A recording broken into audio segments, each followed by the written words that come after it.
आज हम पढ़ने वाले हैं देवरानी जेठानी की कहानी। महत्वपूर्ण उपन्यास पंडित गोरीदत्त शर्मा के द्वारा लिखा गया है। इस उपन्यास में क्या है, इसके महत्वपूर्ण कथन क्या है और एग्जाम में कहाँ से क्वेश्चन आता है, इस क्लास में हम चर्चा करेंगे। और कौन कौन से टॉपिक हैं जो महत्वपूर्ण है और उपन्यास कौन कौन सा महत्वपूर्ण है, वो ही हम आगे की क्लासों में करेंगे, क्योंकि जो एग्जाम में महत्वपूर्ण है वही महत्व रखता है।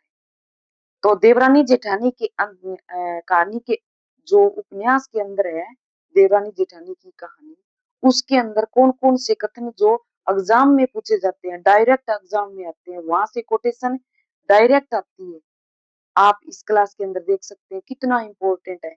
थोड़ी चर्चा करेंगे कि देवरानी जेठानी की कहानी पंडित गोरीदत्त शर्मा के द्वारा लिखा गया यह उपन्यास कौन सा प्रकाशन वर्ष से माना गया है।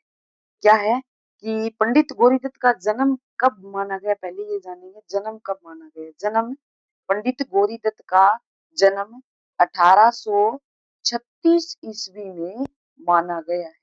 ठीक है, 1836 ईस्वी में पंडित गोरीदत्त का जन्म माना गया है। पंडित गोरीदत्त क्या थे? पंडित गोरीदत्त ब्राह्मण थे। ठीक है, शाश्वत ब्राह्मण थे। ये महत्वपूर्ण जानकारी है, ये पूछी जा सकती है। इसके बाद हम देखेंगे कि पंडित गोरीदत्त जी को क्या किस भाषा की जानकारी थी, कौन सी?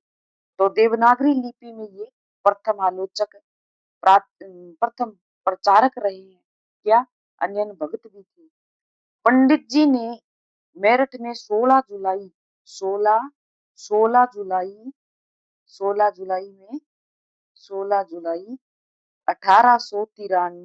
1893 में नागरी प्रचारणी सभा की स्थापना की। ठीक है, 1894 में इन्होंने क्या किया? 1894 में इन्होंने किया कि सरकार को एक ज्ञापन दिया। इन्होंने क्या दिया? एक ज्ञापन दिया सरकार को। और वही ज्ञापन अदालतों में नागरी लिपि में से इन्हें स्थान मिलना चाहिए। विनागरी लिपि में स्थान मिला इनको। पंडित जी ने 1900 में उत्तर प्रदेश के स्कूलों और पाठशालाओं में हिंदी के पठन पाठन की स्वीकृति प्राप्त की। ठीक है, क्या स्कूलों में पाठशालाओं में इन्होंने 1900 सन 1900 में इन्होंने पढ़ाना पढ़ाना पठन पाठन मतलब पढ़ाना शुरू किया। पंडित जी ने नागरी और हिंदी के मतलब इतने दीवाने थे कि इतने नागरी हिंदी के इतने दीवाने की थे कि इसे इन्होंने अपने अंगरखे पर जय नागरी शब्द भी अंगरखे पर जय नागरी शब्द भी इन्होंने अंकित कर दिया। ठीक है, पारंपरिक आवेदन के समय जय नागरी ही कहा करते थे। इन्होंने जय नागरी ही इतना नागरी लिपि को इतना प्रेम था कि ये नागरी लिपि को अपने अंग रखे पर भी सब जो जय नागरी नाम अंकित करवा लिया था। ठीक है, आगे क्या कहें कि जो इसी धुन के कारण इन्हें देवनागरी प्रकारानंद हिंदी का सुकरात कहा जाता है। हिंदी का सुकरात किनको कहा जाता है? पंडित गोरीदत्त शर्मा को हिंदी का सुकरात। पंडित गोरीदत्त जी ने देवनागरी के प्रचार के लिए स्थान स्थान पर अनेक प्रकार की पाठशालाएं स्थापित की। आपको समझ में आ गया होगा। ठीक है ना, ये इंपॉर्टेंट कार्य इन्होंने किया। अब देख सकते हैं कि इनके महत्वपूर्ण स्थान स्थान पर इन्होंने नागदेव नागरी लिपि को महत्वपूर्ण स्थान मिला। अभी कहते हैं कि जो इसका प्रकाशन वर्ष पंडित गोरीदत्त शर्मा के द्वारा लिखा गया यह उपन्यास, इसका प्रकाशन वर्ष क्या रहने वाला है? प्रकाशन वर्ष 1870 में। ठीक है, 70 में माना गया। सर्वप्रथम यह कहाँ छपा? 1870 में कहाँ छपा? मेरठ के मेरठ मेरठ के मेरठ के जिलाई जिलाई छापेखाने में छपा। जिलाई जिलाई छापेखाने में छपा। छापेखाने में छपा। ठीक है, महत्वपूर्ण है ये बातें।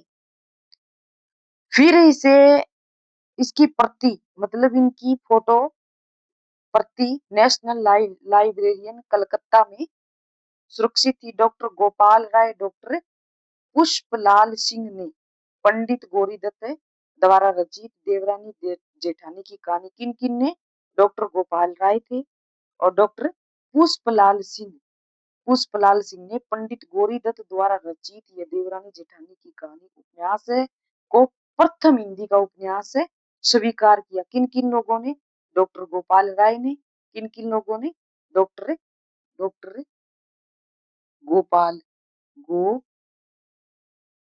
गोपाल राय, ठीक है, राय थे। दूसरा कौन था, पुष्पलाल पुष्पलाल,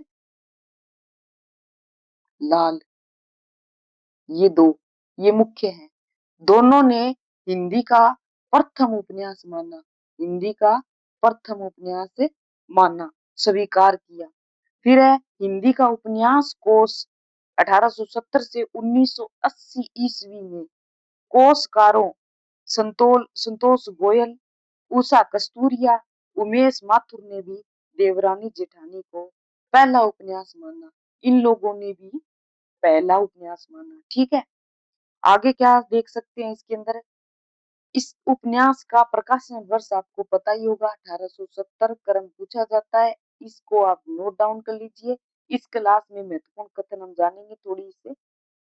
पंडित गौरीदत्त शर्मा जी ने जो रचनाएं लिखी, किस प्रकार से अपने जो उपन्यास के क्षेत्र में प्रसिद्धि प्राप्त की, उसके बारे में हम देख रहे हैं, थोड़ा देख रहे हैं। आगे हम इनके पात्रों को, कथनों को जानेंगे। तो देख सकते हैं इन्होंने सर्वप्रथम 500 उपन्यास की 500 प्रतियां, कितनी, 500 प्रतियां प्रकाशित करवाई। शुरुआत की 500 प्रतियां शुरुआत की 500 प्रतियां प्रकाशित करवाई। मूल्य केवल 12 ही आने था, 12 मूल्य केवल 12 आने था, ठीक है, 12 आने, मूल्य इनका केवल 12 आने था। समझ में आ रहा होगा ना कितना अच्छा उपन्यास है। इस उपन्यास की थोड़ा सार भी देखेंगे कि उपन्यास के बारे में पंडित गौरीदत्त शर्मा ने क्या कहा है। उपन्यास के अंदर कुछ समय तक इस उपन्यास को नारी शिक्षा विषयक कृति कहकर भी पुकारा जाने लगा। क्या कहने कहा जाने लगा, नारी शिक्षा, नारी शिक्षा पर, क्योंकि यह उपन्यास नारी शिक्षा पर बल दिया गया, इस पर विषय पर विषय कहा जाने लगा, ठीक है। फिर है इसमें किस किस पर, उपन्यास को किस किस के ऊपर माना गया है, बाल विवाह है।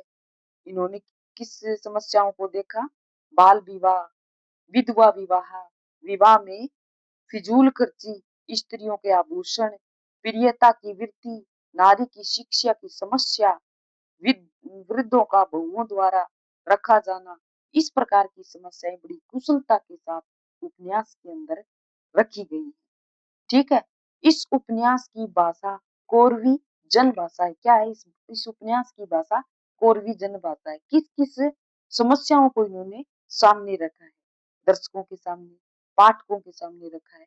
तो इसके अंदर देख सकते हैं बाल विवाह, विधवा विवाह, विवाह में फिजूल खर्ची, स्त्रियों के आभूषण, आभूषण की प्रियता, इसके बारे में नारी शिक्षा की समस्या और वृद्धों द्वारा बहुओं का रखा जाना, इस प्रकार की समस्या का इसके अंदर वर्णन मिलता है, ठीक है।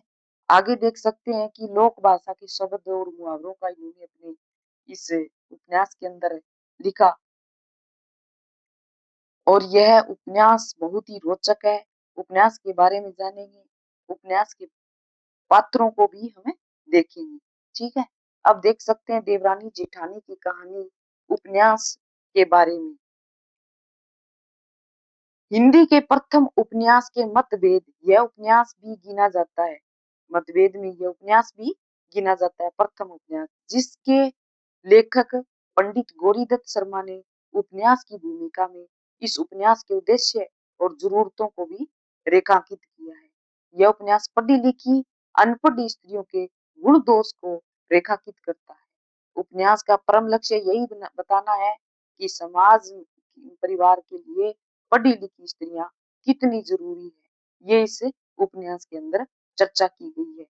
पंडित गौरीदत्त शर्मा ने अनपढ़ स्त्रियों और पढ़ी लिखी स्त्रियों के बीच में तुलनात्मक रूप से इस बात को दर्शाया है कि पढ़ी लिखी स्त्री किस प्रकार अपनी गृहस्थी को जमा कर रखती है और अनपढ़ स्त्री अपने जो विचारों से घर को पूरा बांध कर नहीं रख पाती, उसी पर ये महत्वपूर्ण चर्चा हुई है। तो मुख्य पात्र देख सकते हैं। मुख्य पात्र इस उपन्यास के किनके द्वारा रचित है? 1870 में तो इसका प्रकाशन वर्ष है। किनके द्वारा रचित है? 1870 में प्रकाशन वर्ष है लाला पंडित गौरीदत्त शर्मा का के द्वारा रचित देवरानी जेठानी की कहानी। ये महत्वपूर्ण है। ठीक है। इनका जन्म ही आपको बताया ही गया है। इनका जन्म पंडित जी का जन्म 1836 में माना गया है। ठीक है। तो मुख्य पात्र देख सकते हैं। पात्र देख सकते हैं। लाला सर्व सुख लाल परिवार का मुखिया है। ठीक है। यह परिवार का मुखिया है सर्व सुख लाल। उपन्यास का प्रमुख पात्र भी है। मेरठ का अग्रवाल बनिया भी है और उसकी मंडी में क्या है? आड़त की दुकान है। इस उपन्यास के अंदर ये इनके ऊपर जो क्वेश्चन पूछा जा सकता है तो ये पूछा जा सकता है। ठीक है। लाला दौलत राम क्या है? ये सर्वसुख लाल का बड़ा बेटा है। लाला छोटे लाल छोटा बेटा है। पार्वती बड़ी बहू है। किसकी? दौलत राम की बड़ी जो दौलत राम की पत्नी है, बड़े बेटे की पत्नी है, वह पार्वती है। सुखदेई सॉरी पात्र ये नहीं है, दोबारा से समझे। सर्वसुख लाल का तो परिवार का मुखिया दौलत राम दौलत राम